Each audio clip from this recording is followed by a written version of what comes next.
Herkese merhabalar arkadaşlar. Bugün sizlerle açıktan da anlayacağınız üzere Çincemi nasıl geliştirdiğim üzerine kendi tecrübelerimden bahsetmek istiyorum.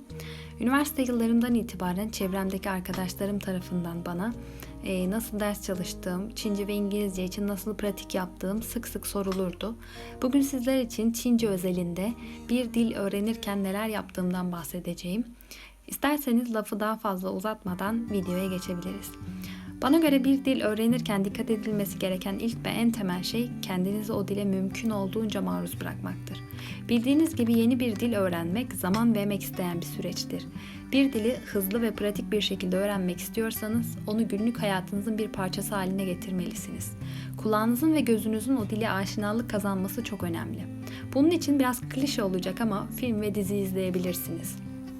Ben Çince dizi ve film izlemek için genellikle iQIYI sitesini kullanıyorum. Siz isterseniz Youku ya da YouTube üzerinden de izleyebilirsiniz. Peki ne izleyelim derseniz de hemen size son zamanlarda izlemiş olduğum Dongong isimli diziyi önerebilirim. Bu dizi 24 bölümden oluşuyor. Oldukça çerez tadında bir dizi diyebilirim. Hatta sizlere dizinin ilk bölümünden ufak bir kesit gösterebilirim.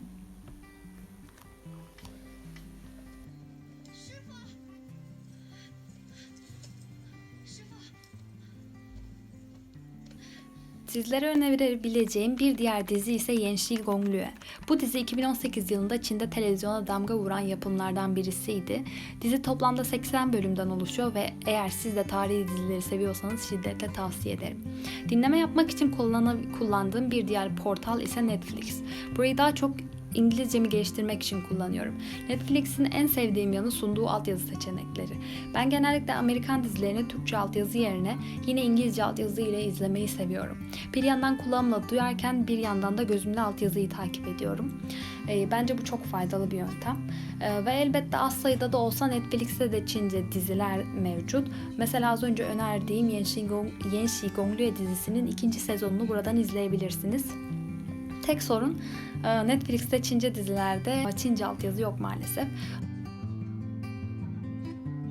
Sizlere izlemeniz için önerebileceğim son şey benim uzun yıllardır severek izlediğim bir programdan bahsetmek istiyorum. Bu bir evlilik programı. Evet, yanlış duymadınız. Bunu önermemi biraz komik bulabilirsiniz ancak emin olun çok eğlenceli bir program. Bizdeki evlilik programlarından farkı ise bunda erkekler yerine kadınlar programdaki erkeklere talip oluyorlar. Gelen kadın yarışmacılar bazen bir yeteneğini sergiliyor ya da çeşitli oyun tarzı yarışmalar yaptırıyorlar erkek yarışmacılara.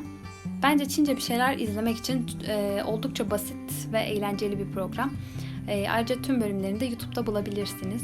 Görmüş olduğunuz bu çocuk bu kızımıza açıldı ancak reddedildi. Her zaman mutlu son da olmuyor elbet. Neyse konumuz da bu değil zaten. Peki bu kadar dinleme yapmak dedik. Müziksiz olur mu? Elbette olmaz. Ben Çince öğrenmeye başladığım ilk günden itibaren alışkanlıklarımı değiştirmeye kendimi şartladım. Değişmesi gereken şeylerin başında müzik listem ilk sıradaydı. Bazı arkadaşlarım Çince şarkıları beğenmediğini söylese de ben çok severek dinliyorum. Çince şarkı ve radyo dinlemek için ben 2 program kullanıyorum. Bunlardan birincisi Wang Yiyun, ikincisi QQ.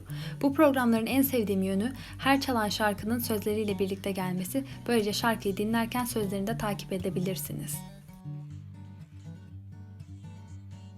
Ben aslında ilk başta kendimizi o dile maruz bırakmak derken şaka yapmıyordum. Bunu yapmanın bir diğer yolu ise podcast dinlemek. Ben mesela gece yatarken Lavender kanalını dinlemeyi çok seviyorum. Sizlere de tavsiye ederim. Dilinizi geliştirmek için yapabileceğiniz bir diğer yol ise kendinize pratik yapabileceğiniz bir arkadaş bulmaktır. Bunun için sizlere 2 yol önereceğim. Ben Instagram ve Facebook gibi platformlar üzerinden arkadaşlık yürütmektense mektup arkadaşlığını daha çok sevmişimdir. Bunun için HypeNPal sitesini kullanabilirsiniz.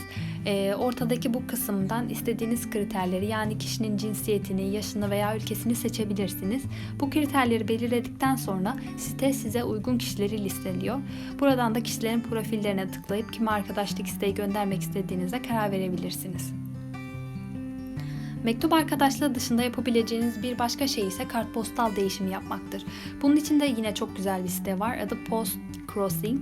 Siteyi kaydolduktan sonra kartpostal göndere tıklıyorsunuz ve site size rastgele bir üyenin adını ve adresini gönderiyor. Siz bu kişiye kartpostal gönderdiğiniz zaman sizin bilgileriniz de bir başka kullanıcıya görünecektir. Böylelikle 2-3 hafta içerisinde dünyanın bilmediğiniz bir yerinden, tanımadığınız bir insandan kartpostal almak, inanın Instagram veya Facebook üzerinden yazışmaktan çok daha eğlenceli ve anlamlı. Tüm bunlardan bahsetmişken sizlere mektup arkadaşlığının neden çok daha değerli olduğunu göstermek istiyorum. Görmüş olduğunuz bu kutu benim için çok değerli çünkü içerisinde benim için çok özel pek çok anı saklı. Bunlar üniversite yıllarımdan beri topladığım mektuplar ve kartpostallar, hatta gördüğünüz gibi paralardan oluşuyor. Bunların bazıları Amerika'dan, bazıları Çin'den, bazıları Güney Kore'den geldi. Mesela en favori kartpostallarımdan birisi olan bu çaydanlık kartpostal Filipinler'den gönderildi. Bu ise Sırbistan'dan, bu Prag'dan, Güney Kore'den, Lizbon'dan, Japonya'dan, Malezya'dan, Kazakistan'dan ve farklı birçok ülkeden. Maalesef bunların hepsini gösterme şansım yok ama anlatmak istediğim mevzuya dair mesajım alınmıştır diye tahmin ediyorum. Gördüğünüz gibi kağıt paraların yanında bir miktarda maden koleksiyonum var. Bunlar da dediğim gibi çeşitli ülkelerden, çoğunlukla mektup içerisinde gelen paralar. Bu konuya da açıklık kavuşturduğumuza göre bir diğer önemli şey ise taklit etmek. Yani duyduğunuz cümleleri ya da aksanı tekrar etmeye, bilhassa taklit etmeye çalışın. Size bunun da eğlenceli bir yolundan bahsedeceğim. Ben bazen 1-2 dakikalık Çince dizilere dublaj yapmaya çalışırdım. Sonunda da ortaya çok eğlenceli videolar çıkabiliyor. Bakınız şekil 1A.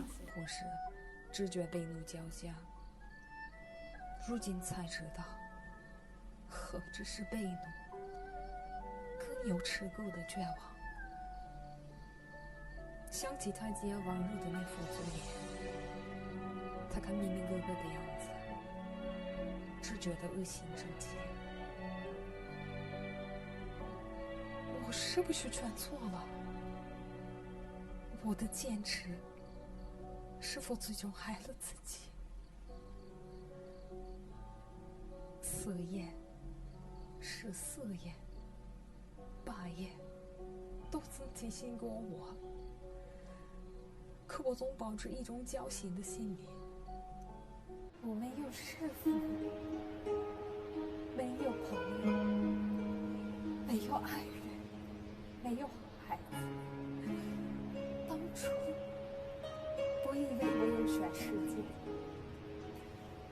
却发现原来都是假的。